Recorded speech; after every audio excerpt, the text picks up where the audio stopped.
what I like to do is, here's my expectation, here's the goals, I communicate the vision, but let's work together, come up with a plan, and I make them part of the process, but then I also empower them. I give them tools and resources they need. Welcome to the Threefold Real Estate Investing Podcast. This is the podcast where you'll not only learn how you can achieve massive success in multifamily real estate investing, but also how you can simultaneously pursue great relationships with your family and a better walk with God. You can achieve financial freedom through real estate investing without sacrificing the relationships that mean the most to you. Now, here's your host, Lee Yoder.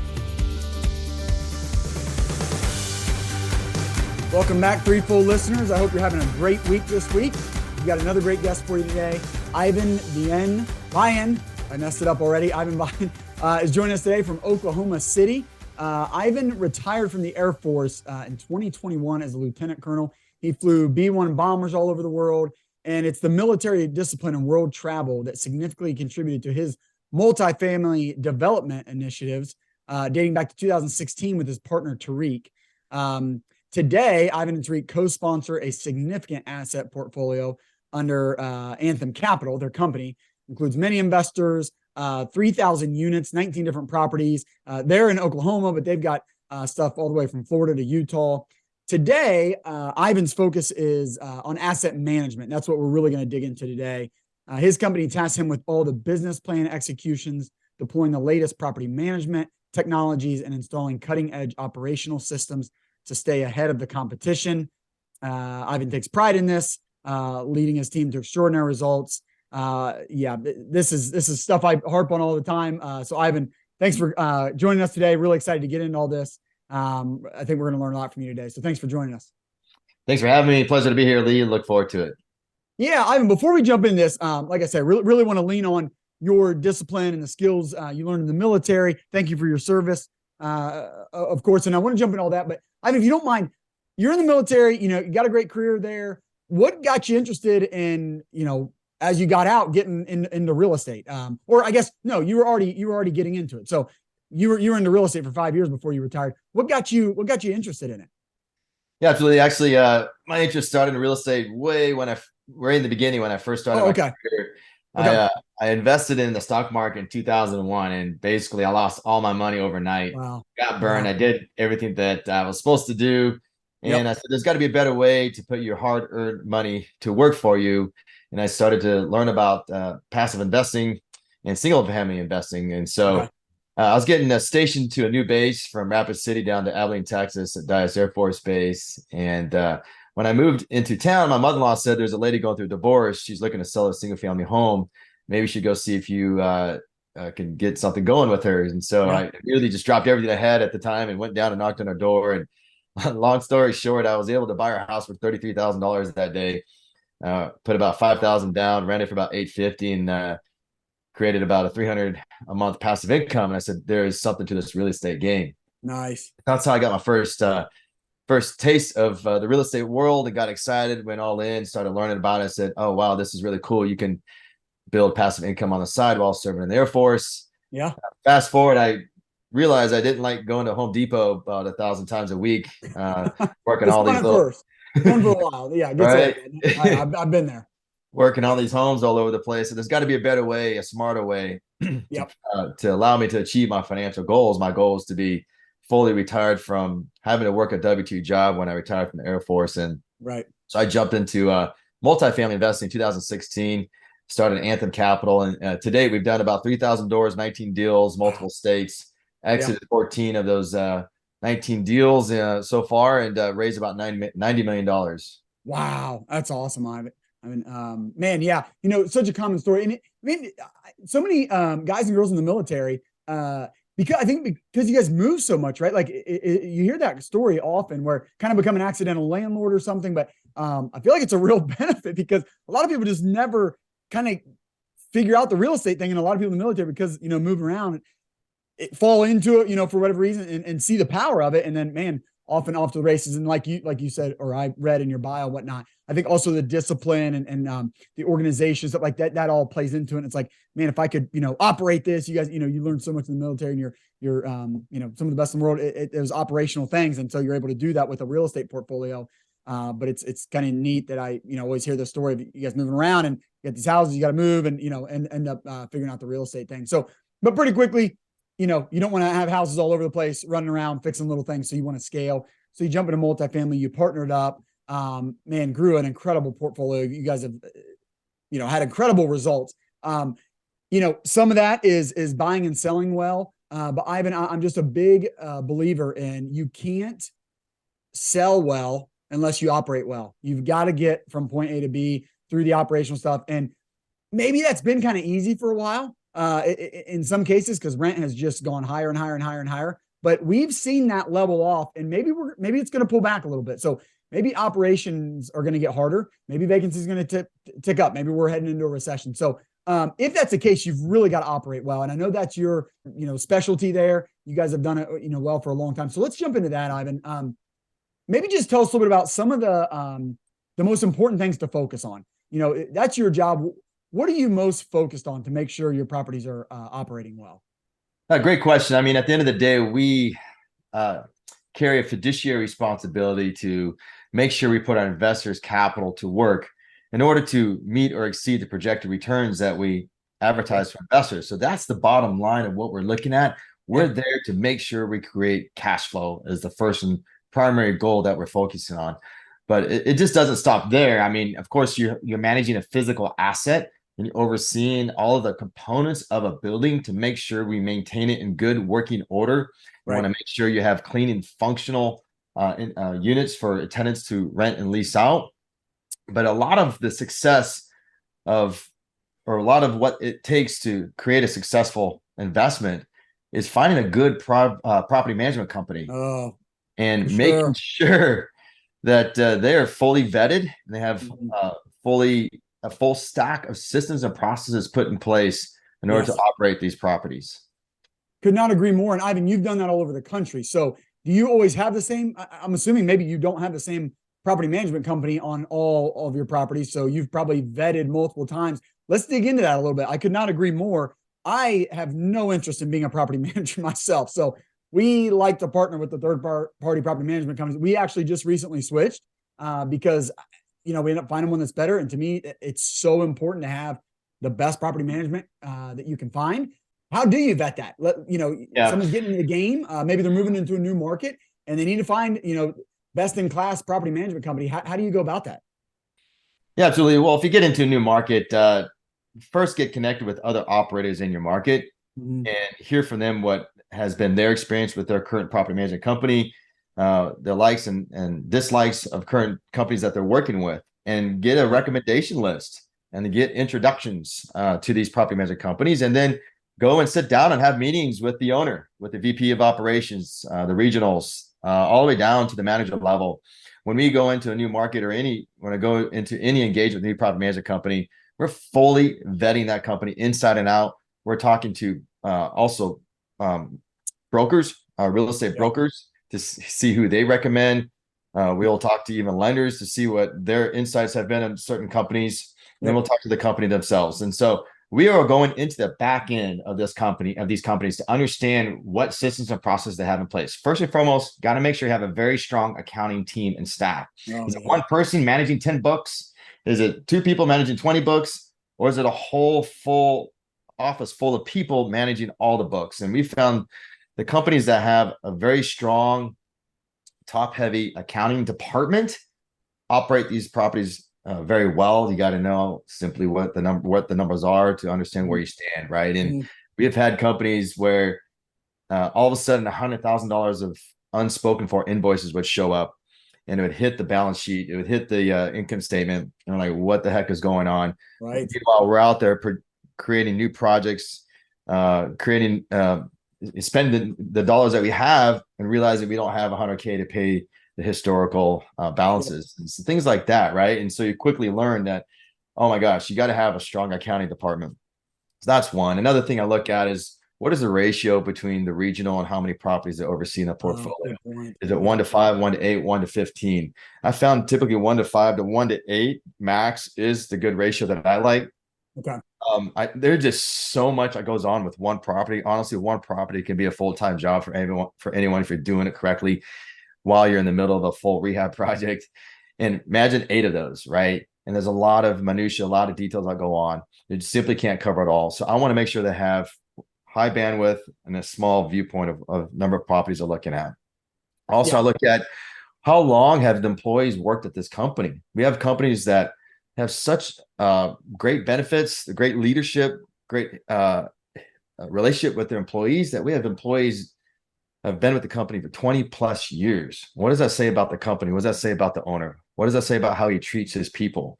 And that trickles all the way down to the manager level, where we have managers even there certain properties for 15, 20 years. That has a huge impact on how they operate your properties, right? Yeah. So that's another thing we take a look at. I like to work with property management companies that are homegrown or in the vicinity of the submarket that you're operating in. So like Dallas is, let's just say Dallas is one market, Austin, San Antonio, and we may have one company maybe in all of Texas. But what I've found is a company that may have been grown in Kansas City, or say a smaller town in Arkansas, and we move into Dallas, it didn't quite work out. And that's just my perspective. I may be off on that. Maybe my experience, but I like local homegrown operators. And in case in point, the company that had properties in Arkansas, they ran them extremely well. And the manager where the manager grew up in the town that she was now working in.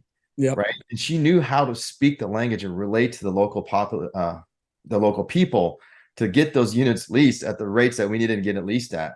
But every submarket has its own nuances and different ways you need to operate, or different levels of aggressiveness you need to have to operate property well. And so we have found that bring in people that are homegrown and locally based with the properties that you're managing. I'm like you. I don't want to to this day, I don't have a desire to start my own third property, primarily because I like to be in multiple markets. I like to be nimble.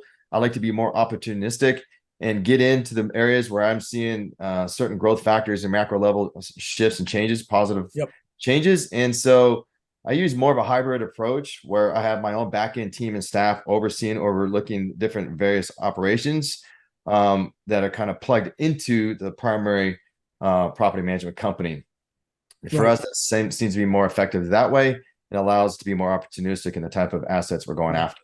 Yeah, that's interesting. I mean, sometimes I think it's beneficial to a company if you really want to scale. Sometimes it's beneficial to buy outside of your own city because you're forced to run it like that. Sometimes when you buy in your own backyard, you might feel like, maybe I can just do some of it myself. Maybe we can just manage it ourselves. And maybe that works out. But a lot of times, if you really want to scale and you want to grow quickly, you're better off partnering with someone. It's got the property management down. Your story would show that. And that's that. We've heard enough people say that we've tried to go that route, even though we're buying in our own backyard. But I have one thing you said that's really interesting to me. So I'm assuming that when you go to a new market, you don't necessarily feel like, hey, man, it would make a lot of sense just to keep working with the same property management company. You would rather say, no, who is the best in this market? I want to work with them. I would rather work with whoever's best in this market, best suited for this market, as opposed to, it might be beneficial to keep working with the same property management company because then I'm talking to the same people or whatever. I know the reports are the same. Sounds like you would rather, hey, if it's a new property management company, that's fine because I need to work with the best one in that market. That's exactly how I feel today. Okay. Listen, I've tried it where I stick to one company and I'm going to just leverage that one relationship in multiple markets. It didn't work out.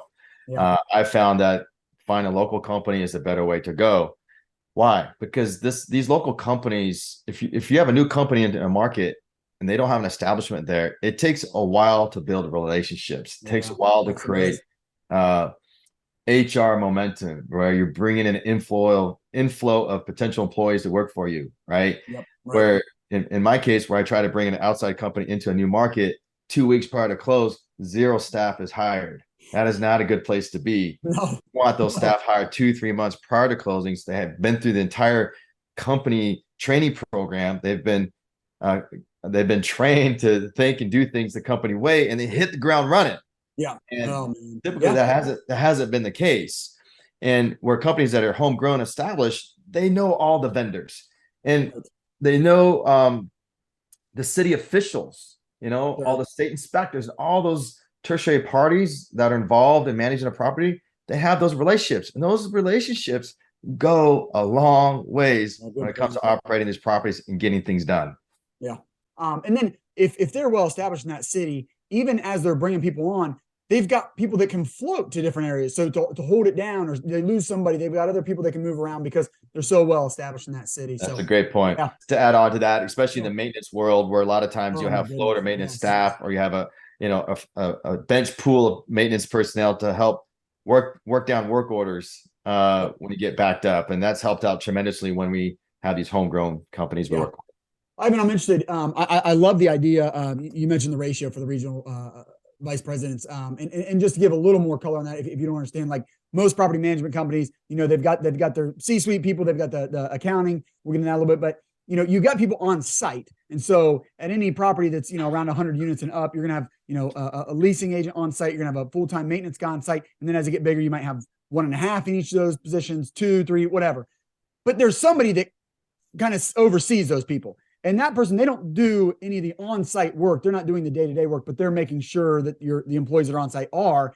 And so they can manage more than one typically, but they can't manage 20 because those 20, even in one city, they're spread out all over. That there's too many people to answer to. Have you had an experience, Ivan, where you thought you liked the property management company, you're meeting with the regional, and you find out it's not 1 to 5 or 1 to 8, it's 1 to 15, and you have a problem with that and you walk away, or you talk to them about that? I've had Okay. that experience, and we've had walked away. Okay. But listen, like, proof is in the pudding. Like, Sure.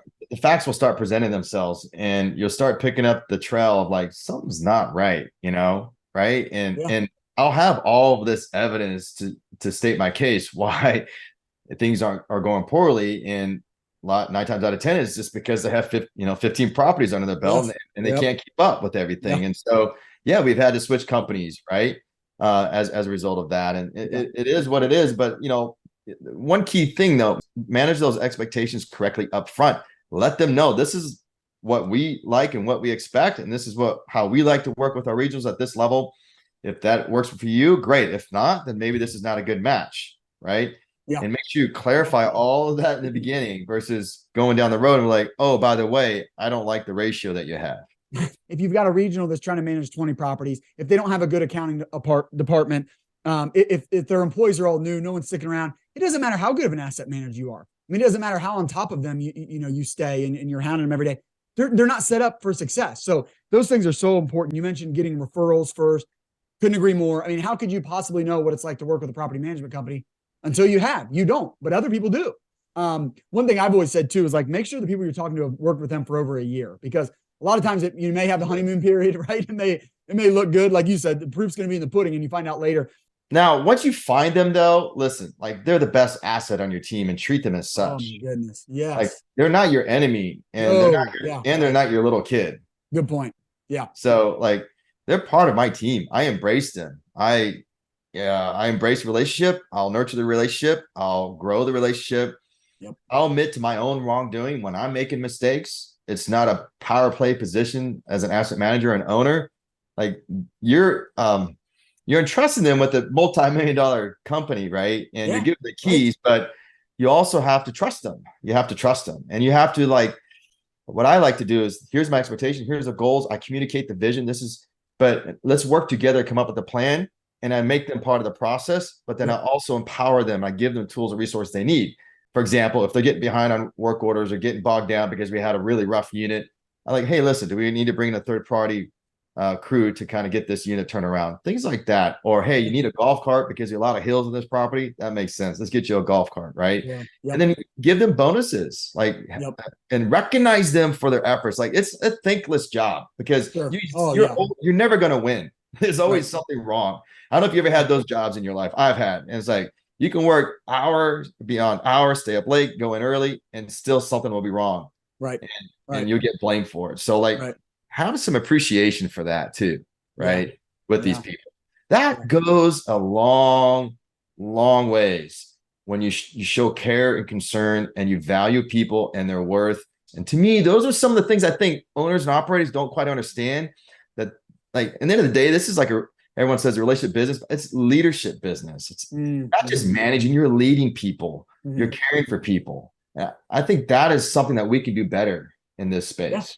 the thing you've said a couple of times now, Ivan, it's so important in that with leadership, and I'm sure, military, I'm sure hammers is home, like, is setting the expectations. I think that's so well said, because again, if you don't do that up front, then it's really unfair to the property management company for you then to have that expectation when you didn't tell them that in the beginning, because they might have told you, we can't meet that expectation, we're not set up to do that or whatever. So setting that up front, and when you do, then you can move forward and hold those expectations and help them and lead them. So that's really well said. And I could not agree more. It's really difficult of a job. Like, you and I both said, we have no interest in doing it. So we should be really grateful to the people that are. Right. Exactly. Right. And when they do well, my goodness, thank you so much. This is awesome. And when they struggle, hey, I know it's a hard job. I know it's a thing. Is that, like, what can we do to step in? I love that. I mean, we've done the same thing. Like, we've been able to find outside construction guys that can come in and turn some units. And I know for them, it's hard. And we want them to really do a good job of maintenance calls and keeping the current tenants happy. So if we can bring somebody from the outside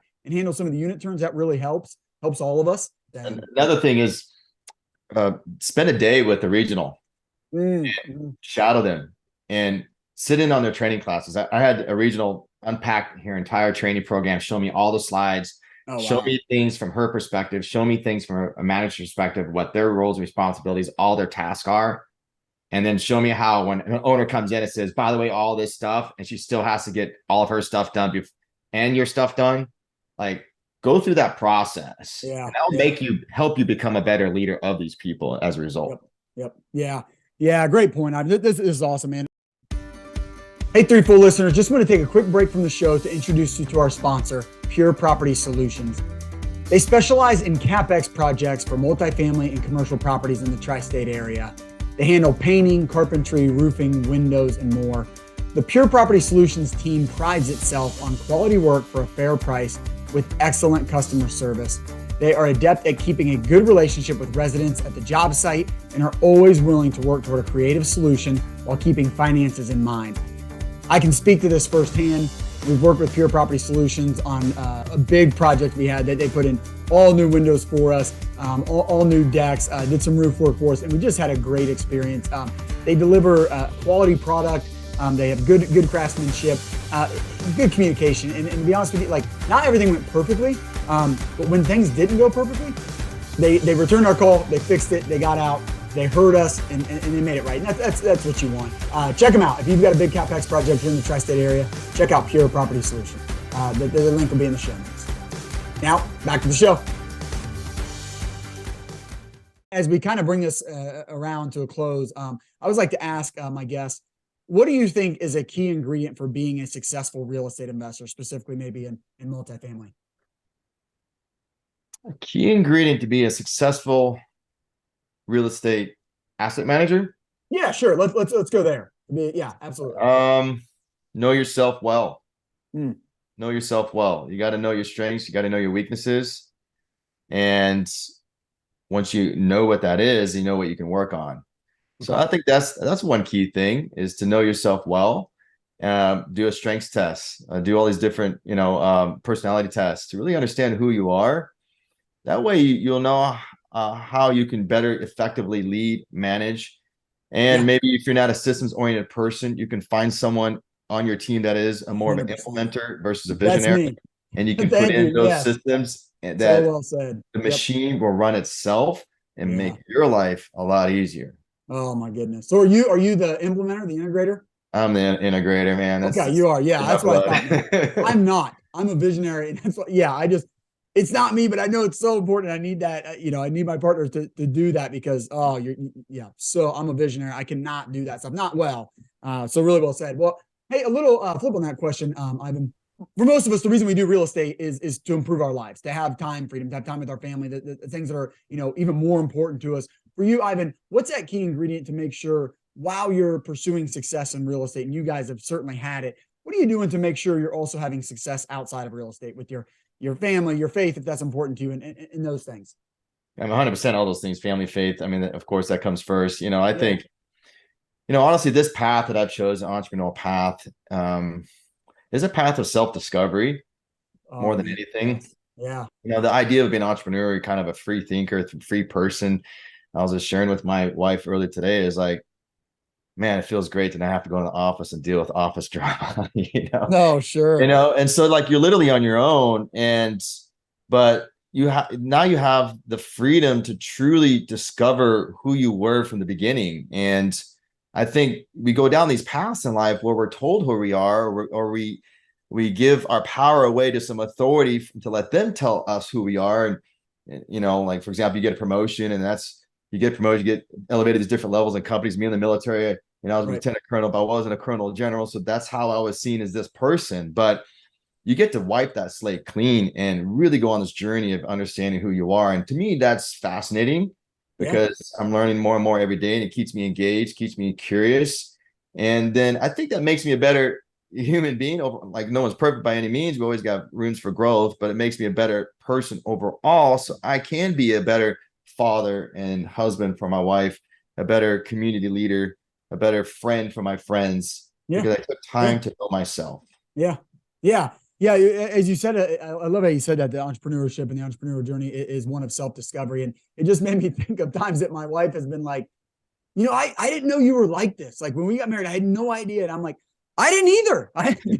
Because I've never gone on this journey, right? I've been like, in the corporate space, this never came alive in me. I didn't know I was like this. I didn't know I had this, but I'd never been on this journey before. So, man, I could not agree more. And it is helpful. Like, you can become a better person when you understand that and then choose to grow through that, right? So, really well said. Hey, Ivan, you're active on social media. I know you're on LinkedIn. We'll throw that in. I know you're on Facebook, Instagram. We'll put all that in the show notes. Is the best place. You guys got the anthemcp.com and then Unlock Wealth Potential. Those two websites, that's the best place to send people? Absolutely. Unlockwealthpotential.com is our active website to connect with our investors. Cool. Yeah, we'll put all that in the show notes. We'll send people over. It's been great, Ivan, man. It's so good to dig in on property management. It's such a huge piece of asset management. So thank you for all that, man. This has been great. Before I let you go, I always like to ask my guests, how might my listeners and I be praying for you in the coming weeks? Yeah, man, that's a great question. Praying for us. I think the key is to just remain grounded in our true selves and who we are, and not let what is going on in the airwaves to get in the middle of what we need to do, what our roles are, and where we're effectively putting ourselves today. In this case, asset manager, running properties, connecting with investors. We need to stay true to ourselves and keep moving forward in that path.